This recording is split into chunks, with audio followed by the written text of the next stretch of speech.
Hello, this is John Hesse, Cahokia Presbyterian Church.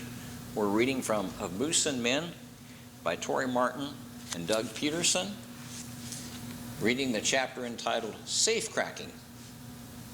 When I finally gave in to God and left my beloved Alaska, I didn't expect the drive to Tennessee to be an adventure in its own right. Rob and I loaded all of our belongings into a trailer and hooked it up to a Mitsubishi Montero, which Rob drove. I drove a Ford Ranger, a small pickup truck. My old Jeep was history. When I sold it, I threw in the tow strap for no charge, along with a fair warning. Don't tie yourself to the steering wheel or to the door. Just saying. Also, there are 2 ice scrapers in the glove compartment, one with a longer handle. You'll figure it out. My new car, the Montero, was not as odd as my Jeep, but it still had some weird features, like an inclinometer. This dashboard gauge looked a little bit like a carpenter's level, and it told you how much your car tilted to the right or to the left. But did I really need a gauge to tell me I'm tipping or flipping over? Oh, look, my car's upside down. Good thing I had this inclinometer to tell me that, or I never would have known. With my eyes riveted on the inclinometer, we took off on our grueling journey. 7 days of driving, 14 hours a day. My cat Rusty stretched out on the dashboard and remained in that position every minute, so the scenery never seemed to change. It was cat in front of the mountains, or cat in front of the lakes, or cat in front of the wheat fields, all the way to Tennessee. We knew we would be passing close to Brookings, South Dakota, so Rob wondered if we should stop in and see Pastor Dan, who lived in the area. He used to be associate pastor alongside Pastor Jack at Kingsway in Alaska, but I resisted the idea of visiting because Pastor Dan and I never really clicked. Pastor Dan was the inspiration for my character, Sam the Suit for the Savior, and the hippie for the Holy One was based on me. His world was black and white. My world was tie-dyed. He was straight-laced, and I was Velcro. Rob and Pastor Dan got along great, and they could talk for hours, while Pastor Dan and I could talk for seconds. On a good day, maybe minutes.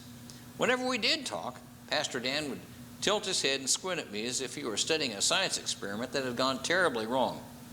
We just weren't birds of a feather, although we did come from the same flock. So we decided not to visit Pastor Dan. Actually, I decided. But we did pull over for gas in a town about 20 miles south of Brookings, where Pastor Dan and his wife Janelle now lived. Are you sure you don't want to see Pastor Dan? Rob asked. I don't like Pastor Dan. Whatever. After filling up for gas, Rob drove away, expecting me to follow right behind. But when he peered into his rearview mirror, he saw that I wasn't moving. I kept turning the key, and the poor pickup truck's engine would rev and squeal as if several cats were inside the hood, clawing and screeching at each other. Rob soon discovered a problem with the one-way bearing in the transmission, a repair that was going to take a few days. We really need to stop and get some help, he said. Like I said, Pastor Dan lives close by. I like Pastor Dan, I chirped up. Let's call Pastor Dan. I changed my tune because I knew we were running extremely low on money and we needed a place to stay. We were financing the trip on my earnings from the first episode I wrote for Adventures in Odyssey, a radio show from Focus on the Family. We had just enough money to buy gas for both vehicles and to pay the first and last month's rent for the new place in Searville, Tennessee. While we waited for our truck to be fixed, we spent 3 days with Pastor Dan and Janelle. And I found I'd been totally blind to the man's wonderful qualities. They were the best of hosts. And as we shared our lives over those 3 days, I discovered just how nice Pastor Dan was and how wrong I had been. In Alaska, I had only known him as a foyer friend. And it's difficult to get to know someone when your only contact is a few minutes each Sunday in the church lobby. But under the roof of their home, I really got to know Dan. And I think the world of him and Janelle.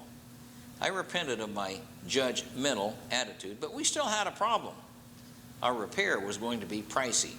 To save money, Rob pulled the transmission from the truck and worked alongside a mechanic to help with repairs.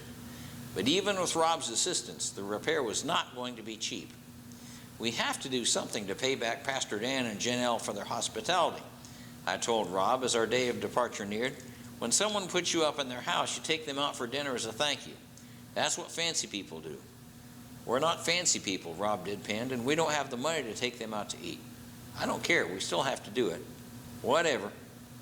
As Rob continued to work alongside the mechanic, he happened to ask if the man could recommend a good restaurant in Brookings. The mechanic suggested the Rams Pub, although he cautioned it was the most expensive place in town.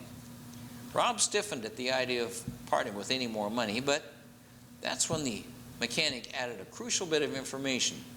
He said that the Rams Pub was located in what used to be a bank. For the past 27 years, the restaurant had kept an old bank safe against a wall, and they said that the first person to open it would earn themselves a free dinner for 4. For 27 years, people had tried in vain to open the safe. For 27 years, it remained as invincible as Fort Knox. Rob's eyes lit up. He was still working for the renowned security firm Mosler, so he knew a bit about safes. Mosler, which is no longer in business, was the company that designed the security system to protect the Declaration of Independence in Philadelphia. If the alarm ever goes off, the Declaration of Independence will suddenly drop through the floor into a safe. The mention of free food triggered an idea in Rob's head, and he turned to me and said, "Let's go." Rob had been working most of the day on the transmission, but he didn't want to take the time to clean up, so he was covered in grease when he arrived at the Rams Pub. The people at the restaurant must have thought he was a homeless man straight off the streets. Scraggly hair, his face and clothes smeared with gunk. But we are never going to see those people again, so I shrugged and followed him into the restaurant. "I'm here to look at the safe," he announced, and one of the waitresses gave us a good looking over, probably thinking we were there to pilfer food from the back kitchen. But she agreed to direct us to the safe, a huge 5-foot-tall bank vault. Rob looked it over carefully. He had seen this kind of safe before, and he knew it was formidable. It was made of magnesium with doors a foot thick. It would take days just to drill a safe this strong. The safe also had 2 dials, one on top and one on the bottom. It was built with 2 dials because if one didn't work, you always had the other as a backup. But when Rob tried the upper dial, it would barely turn, and the bottom dial wouldn't turn at all. He stepped back, folded his arms, and studied this challenge. That's when he noticed something curious. The safe had a large round door, and when the door was completely closed, the lettering in gold leaf was supposed to be completely level. But he noticed that the lettering was tilted just a little to one side. He leaned over to me and whispered, "It's open." "What?" "I think the thing is open." "But if the safe was open, then why hadn't someone discovered that in the past 27 years? The answer was quite simple. You needed a handle to open it. The safe had a big square nub projecting from the door. To open it, you simply fit the handle over the nub and gave it a turn. Without the handle, the safe was as good as locked. "Do you have the handle for this thing?" Rob asked the waitress. She looked at him in confusion, then answered no. She had no idea what he was talking about. Are there any rules for opening the safe?" he then asked. "You can't drill it, and you can't use dynamite." "Well, that leaves me out," I said. "Ignore him. We'll be back," Rob announced, and I trailed him out of the restaurant, unsure of what was going to happen. "We'd better get cleaned up if we're going to eat here for dinner," he told me. "Tell Pastor Jan and Janelle to meet us at the Rams Pub and to bring their appetites."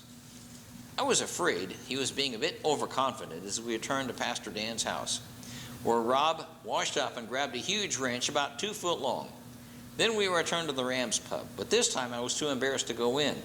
I mean, I could go in before, with Rob looking like a homeless man, because I figured those people would never see us again. But now Rob was going in a second time, and he was carrying a wrench so big that Goliath might have used it to change the wheels on his Philistine chariot. I declined to go in and make a fool of myself. I also didn't believe he could just walk in and open a safe that had been locked for 27 years and that hundreds of people had tried to open.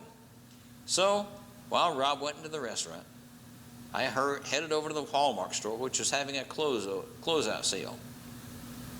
I hoped to add to my superhero figurine collection, and as a result, I missed Rob attempting a feat that would have impressed the Man of Steel. Keeping his wrench unobtrusive, held firmly against his leg, Rob strode confidently to the back dining room of the restaurant where the safe awaited. He put the wrench on the nub of the door and prayed that it would work. If it didn't, he was going to look like quite the fool, with all the drama of King Arthur pulling a sword from a stone. He turned the wrench. Click! The door popped open. It had taken less than a minute to open a door that people had been trying to open for almost 3 decades. Rob calmly walked to the front of the restaurant and approached the nearest waitress. "It's open." She looked at him as if he were nuts. "No, it's not." "Yes, it is." "No, it's not." "Yes, it is." She went back to the dining room to check the safe, and a few minutes later she came running out. "It's open! The safe is open!" I think opening the safe must have been the biggest news story in Brookings, South Dakota in the past 20 years.